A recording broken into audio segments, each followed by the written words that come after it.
Hello everyone, मैं आशा करता हूं कि आप सब ठीक होंगे।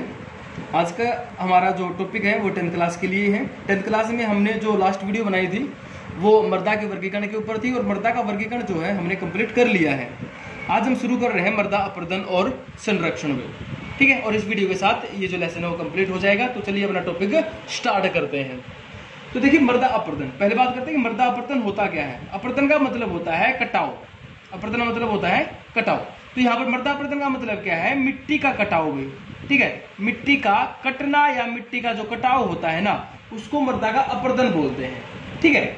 इसमें क्या होता है? इसमें कहते हैं कि एक प्रोसेस चलती है, एक प्रक्रिया चलती है मृदा अपर्दन में, और उस प्रोसेस के अंदर क्या होता है? मिट्टी या तो कटनी शुरू हो जाती है या फिर उसका मिट्टी का बहाव शुरू हो जाता है, ठीक है। अब ये क्या होता है कि जैसे पानी के द्वारा या फिर वायु के द्वारा, ठीक है, इनके द्वारा जब मिट्टी कटती है ना तो उसको हम बोलते हैं मृदा अपर्दन। देखिए यहाँ पर एक आता, हमने पढ़ा था यानी कि भूमि के बारे में पढ़ा था, भूमि निम्नीकरण पढ़ा था, भूमि अपर्दन पढ़ा था, भू संसाधन के बारे में जाना था।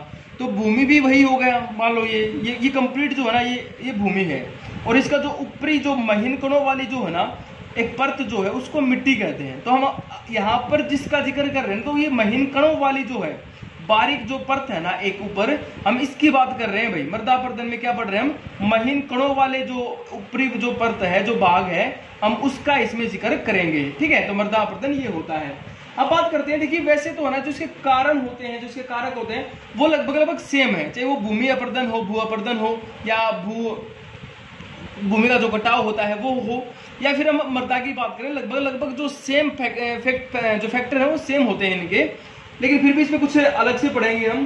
तो यहाँ पर हम बात करते हैं सबसे पहले, देखिए जब मिट्टी का निर्माण होता है ना, मृदा निर्माण जो होता है, मृदा निर्माण भी जो है एक अपर्दन का ही एक हिस्सा है। यानी कि उसका निर्माण होना और उसका कटना दोनों सेम चीजें होती हैं। कई जगह से क्या होता है कि मिट्टी जो होती है वो पानी के द्वारा बहा करके ले जाई जाती है। मान लीजिए पानी जो है, नदी जो है, पानी इसको मिट्टी को यहाँ से बहा करके ले गई और आगे चल करके उसे बिल्कुल महीन कणों में, बिल्कुल छोटे छोटे कणों में आगे चल करके फिर बिछा देती है।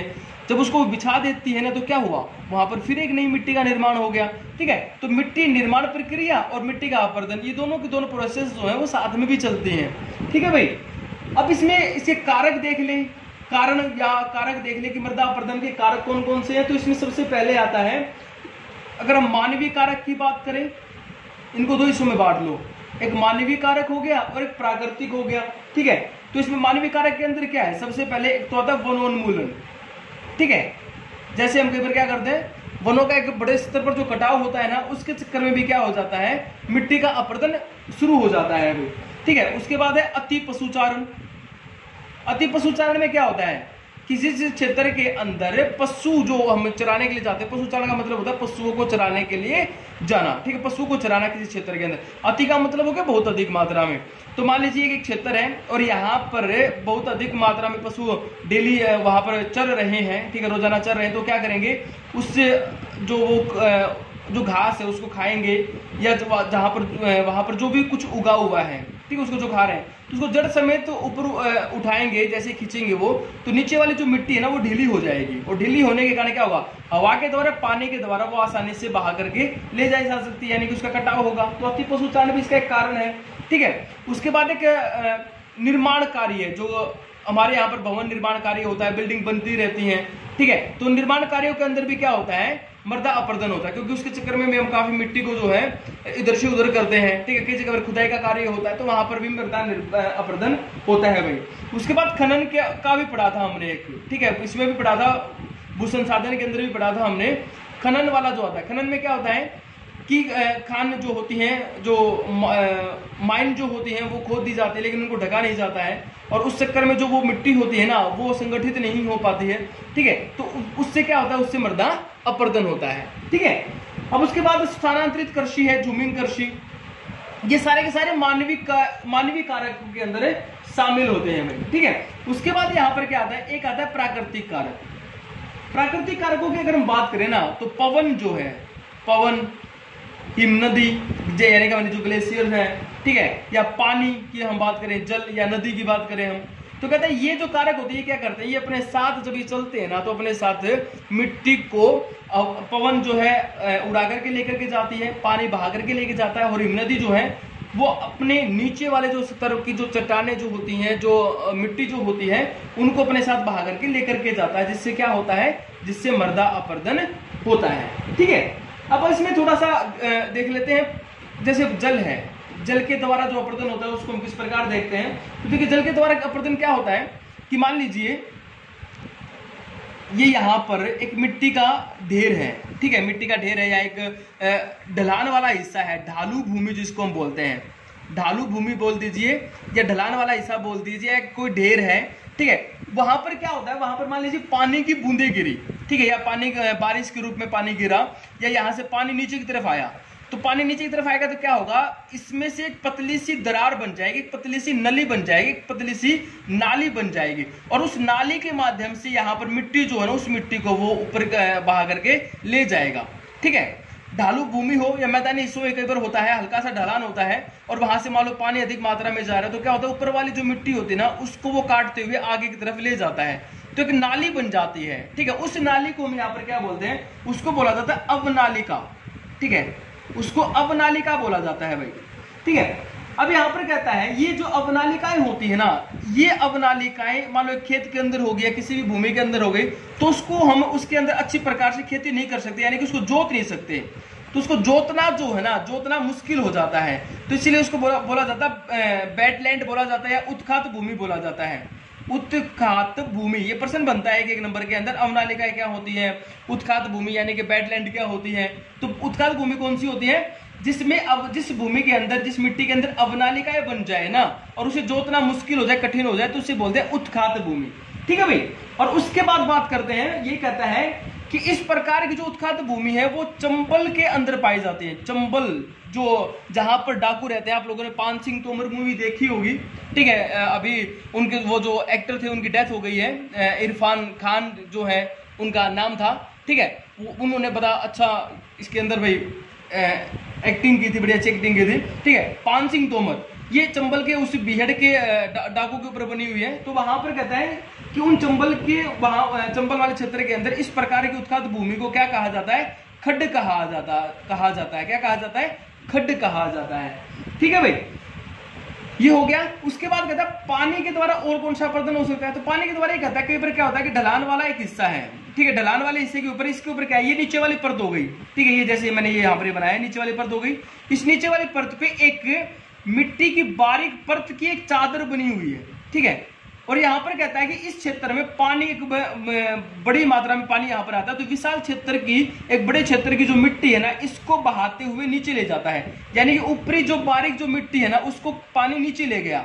ठीक है, पूरा जो क्षेत्र है वो खाली हो गया, ऊपर वाली जो मिट्टी से वो खाली हो गया, यानी कि वो मिट्टी बह करके घुल करके उसके साथ चली गई पानी के साथ। तो इस प्रकार के अपरदन को बोला जाता है चादर अपरदन।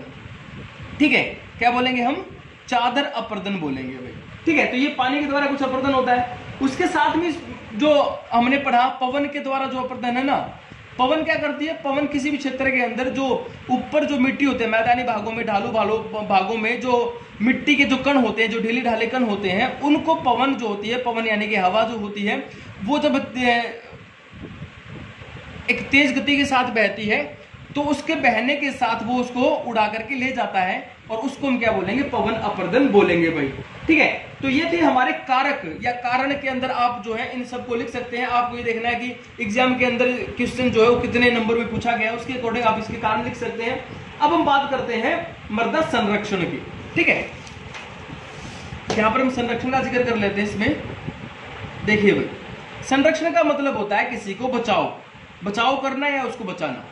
ठीक है, तो यहाँ पर मृदा संरक्षण है, तो क्या हम क्या करेंगे, मृदा का जो अपरदन हो रहा है उससे हमें इसे बचाना है, उसको हम क्या बोलेंगे, मृदा संरक्षण बोलेंगे। अब मृदा संरक्षण के तरीके जो हैं उनमें सबसे पहला क्या है, हमें क्या करना है, हमें जो हमारे जो कारण है ना, उन कारणों को ध्यान में रखकर भी हम लिख सकते हैं। ठीक है, तो सबसे पहले हम ढलान वाले क्षेत्र के अंदर जो मृदा अपरदन हुआ है ढाल वाले क्षेत्रों में, उसके बारे में लिख लेते हैं। हमने क्या पढ़ा था कि ढाल वाले क्षेत्रों के अंदर पानी जो नीचे की तरफ बहा करके ले जा सकता है पर्वतीय क्षेत्रों के अंदर। ठीक है, तो यहां पर हमें क्या करना है, कई बार क्या होता है कि जो अपरदन होता है ना, ऐसे ढलान बना हुआ है और जब यहाँ पर खेती की जाती है तो इसकी जुताई इस प्रकार कर दी जाती है, यानी कि ढलान के अकॉर्डिंग जुताई कर दी जाती है। उसमें क्या होता है, पानी ऊपर गिरेगा तो पानी डायरेक्ट उस मिट्टी को बहा करके नीचे ले आएगा, ठीक है, क्योंकि ढलान के साथ साथ इसकी जुताई की गई है, ठीक है। तो यहाँ पर क्या करना है, हमें करना है समोच्च रेखीय जुताई करके हम उसका प्रबंधन कर सकते हैं, संरक्षण कर सकते हैं। समोच्च रेखीय जुताई भाई, ठीक है, यानी कि ढलान के अपोजिट डायरेक्शन के अंदर इसमें हम क्या करना है, उसकी जुताई करनी है। ये ढलान हो गया तो हम क्या करेंगे, जुताई इस प्रकार करेंगे, ठीक है। इस प्रकार जुताई करने के बाद क्या होगा, जो पानी जो है उसमें क्या होगा, एक बाधा बन जाएगी, एक रुकावट सामने आएगी, जिससे जो अपर्दन है वो कम हो जाएगा या नहीं होगा, ठीक है। तो पहला क्या होगा, समोच्च रेखीय जुताई करना। उसके बाद दूसरा आता है सोपान कृषि।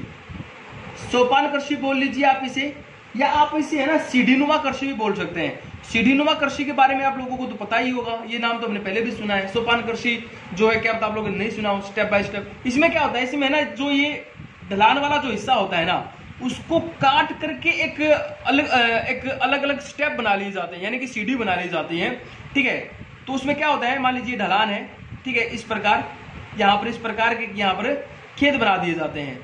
तो यानी कि ये वाला जो हिस्सा है ना ढलान, ये क्या हो गई, समतल भूमि बन गई एक प्रकार से। तो यहाँ पर खेती की जाएगी, उसके बाद खेती जो है यहाँ पर की जाती है, यानी कि एक स्टेप बना दिया जाता है, एक सोपान बना दिए जाते हैं और वहां पर खेती की जाती है, यानी कि सीढ़ीनुमा खेत बना दिए जाते हैं और उन सीढ़ीनुमा खेतों के अंदर खेती आसानी से की जा सकती है। तो दूसरा हमारा उपाय क्या होगा, सीढ़ीनुमा कृषि या खेती।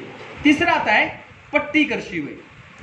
पट्टी कृषि, इस पट्टी कृषि में क्या होता है, इस पट्टी कृषि में जो खेत होता है ना, उस खेत जिसके अंदर मान लो हवा जो है मिट्टी को उड़ा करके लेके जा रही है, उसके अंदर अलग अलग हम हिस्से बना देंगे, ठीक है। अलग अलग हिस्सों में इसको बांट दिया जाएगा।